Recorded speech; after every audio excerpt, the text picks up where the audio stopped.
क्या आप जानते हैं श्राद्ध के 15 दिनों में कौन सा दिन किसके लिए सबसे खास है? कौन सा श्राद्ध करने से पितरों की आत्मा तुरंत तृप्त होती है और कौन सी छोटी सी गलती आपके पूरे श्राद्ध को व्यर्थ कर सकती है? नमस्कार दोस्तों, स्वागत है आपका हमारे चैनल विजय व्रत कथा में। आज मैं आपके लिए लेकर आया हूँ श्राद्ध पितृपक्ष 2025 की पूरी जानकारी, 15 दिनों की पूरी विधि, महत्व और क्या करे क्या ना करे। अगर आप यह वीडियो आखिर तक देखेंगे तो श्राद्ध से जुड़ा एक भी सवाल आपके मन में अधूरा नहीं रहेगा।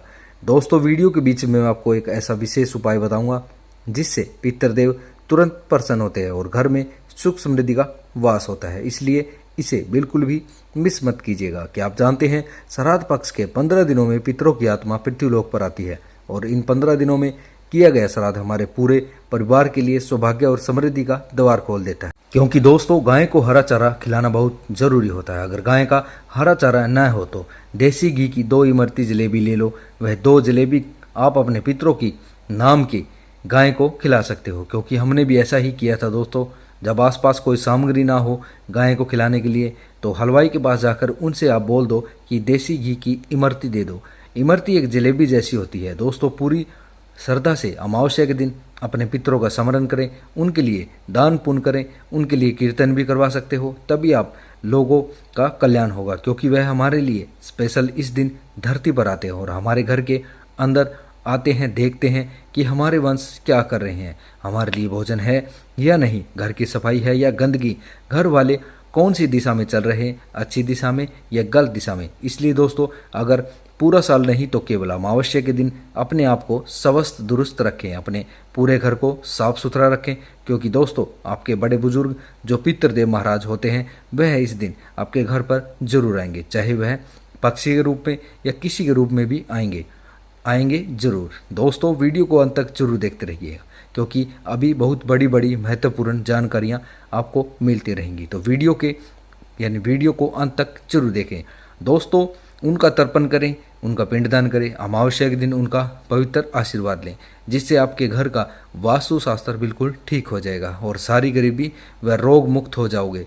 दोस्तों, ये कोई मजाक की बात नहीं है, आप यह उपाय जरूर करना। यदि आप विधि और नियम के अनुसार 15 दिनों के अंदर अपने बड़े बुजुर्गों की सेवा करेंगे, उनका नाम स्मरण करेंगे, उनके नाम का कीर्तन करोगे, तो उनके नाम का दान करोगे, तो वह खुश होकर बहुत शक्तिशाली आशीर्वाद देकर जाएंगे, जिससे आपका कोई बाल भी बांका नहीं कर सकता है।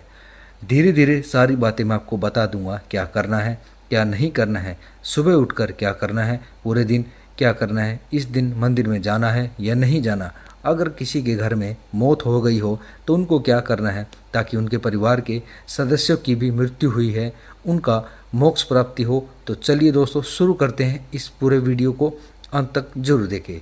ये सबसे महत्वपूर्ण दिन होता है दोस्तों, जिनकी मृत्यु तिथि ज्ञात नहीं है, जिन्हें अपनी पूर्वजों अपने सदस्यों की मृत्यु की तिथि ज्ञात नहीं होती है या किसी कारणवश श्राद्ध न कर पाए हो तो उनका श्राद्ध इस दिन किया जाता है। यानी उनके लिए आप उपाय अमावस्या के दिन कर सकते हैं। उपाय दोस्तों ये है: काला तिल, कुश और जल से तर्पण, ब्राह्मण भोजन, दान पुण्य करें, यानी गाय को, कौवे और कुत्ते को अन्न अर्पित करें, जल अर्पित करें। खास ध्यान देने योग्य बातें: पितरों की आत्मा की शांति के लिए अन्न जल दान सबसे जरूरी है। कौवा, गाय, कुत्ते और चींटियों को भोजन जरूर डालें, ये पितरों का प्रतीक माने जाते हैं।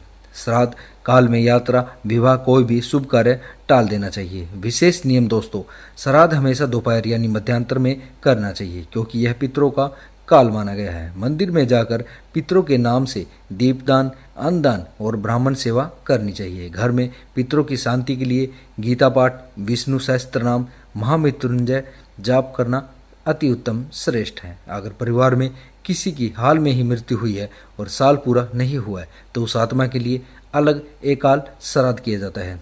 श्राद्ध की पूरी आसान विधि जानिए दोस्तों। सबसे पहले सूर्योदय से पहले उठकर स्नान करें, साफ सुथरे कपड़े पहने, यानी पुरुष धोती कुर्ता और स्त्रियां साड़ी पहने। पूजा स्थान को गंगा जल छिड़काव कर पवित्र करें। उसके बाद अपने पूर्वजों यानी पितरों का आह्वान करें। घर में दक्षिण दिशा की ओर मुंह करके बैठें। पितरों के फोटो न रखें, केवल कलश, कुसा, पिंड, दीप जलाएं। दोस्तों, उसके बाद संकल्प ले, क्योंकि संकल्प बिना कोई भी कार्य पूरा नहीं माना जाता है। और मंत्र संकल्प ये है: अस्माक पितृणा तृप यथ श्राद्ध कर्म करिष्य। इस मंत्र का जाप करते हुए इस विधि को शुरू करते हैं। दोस्तों, सबसे पहले पकाया हुआ चावल, तिल, शहद, घी मिलाकर छोटे छोटे पिंड बनाएं। ये पिंड दक्षिण दिशा की ओर अर्पित करें। काले तिल और जल मिलाकर सूर्य को अर्घ्य दें। तिल जल 3 बार अर्पण करें और मन में अपने पितरों के नाम का स्मरण करें। ब्राह्मण भोजन और दान, ब्राह्मण को भोजन कराएं या गौ सेवा, गरीब को भोजन कराएं। दान में सफ़ेद कपड़ा, छाता, जूते, अन्न, तिल, लोटा, गंगाजल, गायत्री मंत्र की पुस्तकें आदि भेंट करें। श्राद्ध करने वाले को खुद प्याज, लहसुन, मांस, शराब आदि से बचना चाहिए, यानी सात्विक भोजन करें।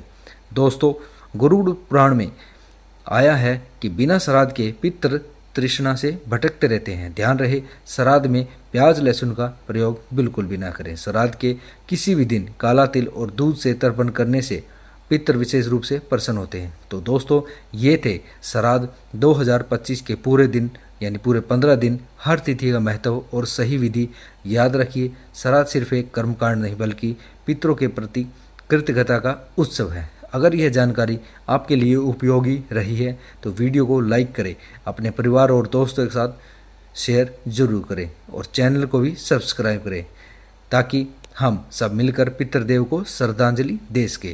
बोली पितृदेव महाराज की जय हो। आपका कल्याण करे, आपके घर में खुशियां दे, सुख शांति बनाकर रखें। दोस्तों, कैसे लगी आज की स्टोरी?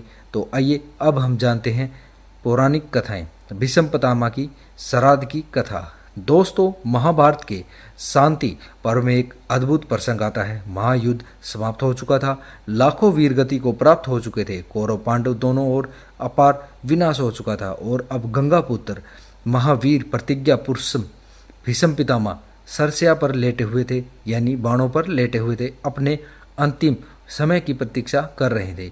शरीर बाणों से छलनी था, परंतु मुखमंडल तेजस्वी था। वे सूर्य के उत्तर नारायण होने के लिए प्रतीक्षा कर रहे थे, क्योंकि एक महायोगी को मृत्यु का समय भी अपने अनुसार चुनने का वरदान प्राप्त हुआ था।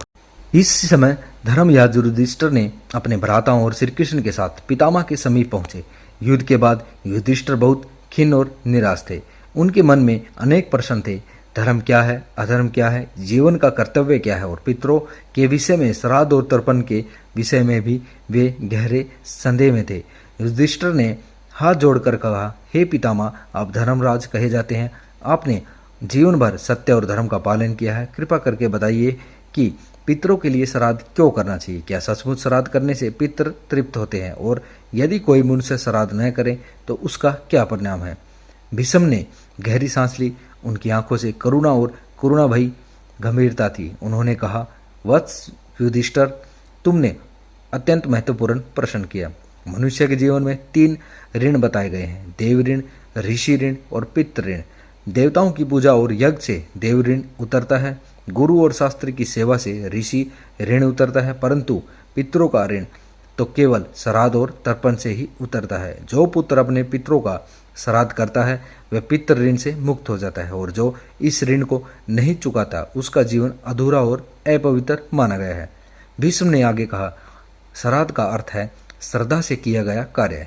केवल आडंबर या दिखावे का नाम श्राद्ध नहीं है। चाहे अन्न कम हो, चाहे साधन सीमित हो, पर यदि मन में श्रद्धा है तो पितृ अवश्य तृप्त हो जाते हैं। पितृ हमारे अदृश्य रक्षक हैं। जब हम उनका स्मरण करते हैं तो वे प्रसन्न होकर हमें आशीर्वाद देते हैं। पितरों की कृपा से रोग मिटते हैं, गरीबी दूर होती है, संतान सुख मिलता है और घर में शांति और समृद्धि का वास होता है। युधिष्ठिर ने फिर पूछा, पितामह, यदि कोई मनुष्य श्राद्ध करना भूल जाए या अवहेलना करे तो उसका क्या होता है? भीष्म ने गंभीर स्वर में उत्तर दिया, वत्स, ऐसा मनुष्य न तो केवल इस लोक में सुख पाता है और न परलोक में। देवता भी उस मनुष्य की पूजा स्वीकार नहीं करते जिसके भीतर, यानी पितर, भूखे और असंतुष्ट है। एक राजा की कथा प्रचलित है। उसके जीवन भर अनेक यज्ञ किए, बहुत दान दिए और बड़े बड़े मंदिर बनवाए, परंतु उसने कभी अपने पितरों का श्राद्ध नहीं किया। मृत्यु के बाद जब वह स्वर्ग पहुंचा तो देवताओं ने उसे ठुकरा दिया। कहा, तेरे पितर भूखे प्यासे भटक रहे हैं। जब तक तूने उनका तर्पण नहीं किया तब तक तुझे यहाँ स्थान नहीं मिल सकता। वत्स, इसलिए कहा गया है कि देवताओं की प्रसन्नता भी पितरों की तृप्ति के लिए संभव नहीं है। भीष्म पितामह ने आगे कहा, युधिष्ठिर, पितरों का स्वरूप देवताओं के समान पूजनीय है। देवता यज्ञ से प्रसन्न होते हैं और पितर तर्पण से। मनुष्य चाहे देवता की पूजा न करे, पर यदि अपने पितरों को भूल गया तो उनका वंश नष्ट हो जाता है। श्राद्ध करने से केवल वे पितर ही नहीं तृप्त होते, बल्कि जो देवलोक में हैं, बल्कि कुल की 7 पीढ़ियां संतुष्ट होती है। 3 पूर्वज, वर्तमान और 3 आने वाली संतानें, इतना महान फल है श्राद्ध का।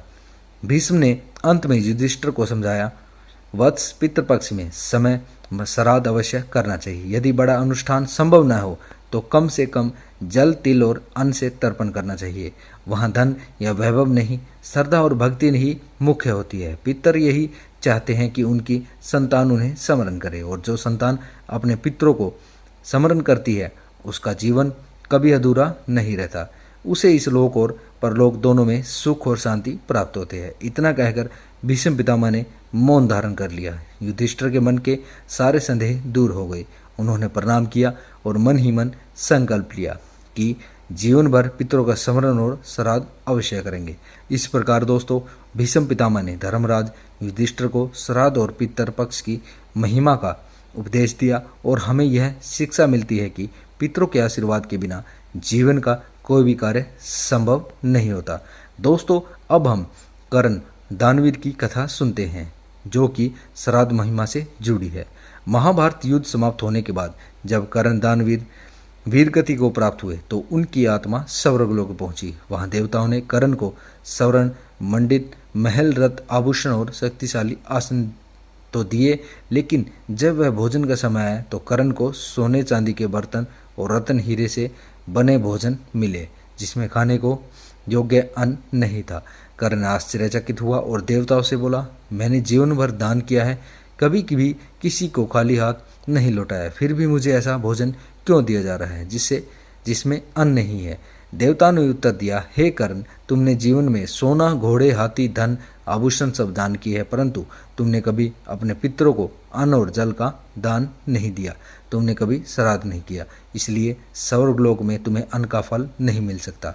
कर्ण ने विनम्रता से कहा, मुझे अपने जन्म की जानकारी बहुत देर से हुई। मैं यह भी नहीं जान पाया कि मेरी माता कुंती है। मैं पितरों की परंपरा नहीं जान पाया, इसलिए मैंने कभी श्राद्ध नहीं किया। यह मेरा दोष नहीं है। देवताओं ने उसकी भक्ति और दानशीलता को देखकर कर्ण को एक वरदान दिया, हे कर्ण, हम तुम्हें 15 दिन का समय पृथ्वीलोक पर देते हैं। इस अवधि में तुम अपने पितरों के नाम अन्न, जल और दान कर सकोगे। यही कारण है कि प्रत्येक वर्ष पितृपक्ष, श्राद्ध पक्ष मनाया जाता है।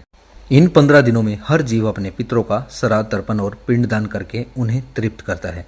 कर्ण पृथ्वीलोक पर आया और उसने पूरे 15 दिनों तक ब्राह्मणों, जरूरतमंदों और पितरों के नाम अन्न, जल का दान किया।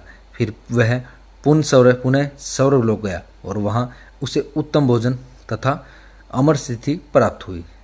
आज का सार इस कथा से यह सिद्ध होता है दोस्तों, दान केवल धन का ही नहीं, अन्न और जल का भी करना चाहिए। पितरों को तृप्त करने के लिए श्राद्ध आवश्यक है। कर्ण जैसे महान दानी को भी अन्न का फल तभी मिलता है जब उन्होंने श्राद्ध और पिंडदान किया। यही कारण है कि आज भी पितृपक्ष, श्राद्ध पक्ष में 15 दिन तक अपने पितरों का स्मरण कर अन्न, जल और दान करके उन्हें तृप्त किया जाता है। अब मैं आपको दोस्तों गया जी और फल्गु नदी की कथा पूरी विस्तार से सुनाता हूँ। कथा श्राद्ध महात्म्य में बहुत प्रसिद्ध है और पितृपक्ष के